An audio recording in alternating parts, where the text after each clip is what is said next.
అందరికీ నమస్కారం అండి.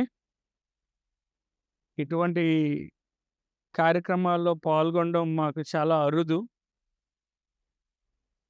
ముఖ్యంగా ఏంటంటే మేమంతా 'గజల్ శ్రీనివాస్' గారు చెప్పినట్టు సొసైటీకి ఎక్కడో ఎలూఫ్‌గా బతుకుతుంటాం. కాకపోతే మా అడ్వకేట్‌లందరూ వచ్చి "మీరు రావాలి, తప్పదు.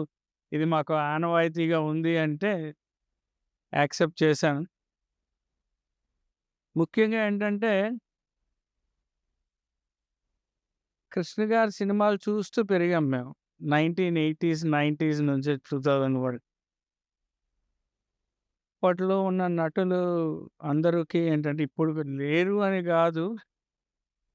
వాళ్ళలో వెర్సటైలిటీ, యాక్షన్‌లో ఒక జీవం ఉండేది. ఆ జీవం, ఆ కళ అప్పటి నుంచి తెలుగు సినీ చరిత్ర చూస్తే ఎంతో భరితమైన నటనతో అనేక మంది కళాకారులు చాలా చక్కగా నటించి మనిషిని, మనసుని ఉత్తేజింపజేసేవారు. ఈ ప్రస్తుత సొసైటీ ఏమవుతుందంటే, మన జనరేషన్స్ ఈ యొక్క కృత్రిమమైన ఈ వాట్సాప్ అని, ఫేస్‌బుక్ అని, ఇన్‌స్టా అని, ఎక్స్ అని ఇవి తప్పితే నిజమైన కళని ఆస్వాదించే పరిస్థితులు పోయినియి.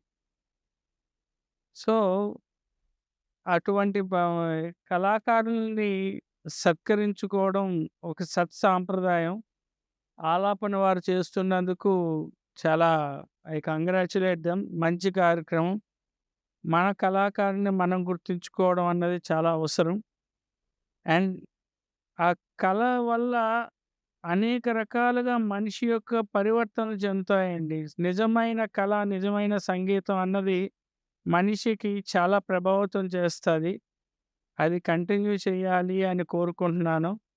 అండ్ ఇప్పటికే లేట్ అయింది. నేను ఇంకెక్కువ సేపు మాట్లాడితే ఇబ్బంది పడతాను. So, thank you very much. చాలా మంచి కార్యక్రమాలు చేస్తున్నందుకు I again congratulate them. Thank you very much. జై హింద్.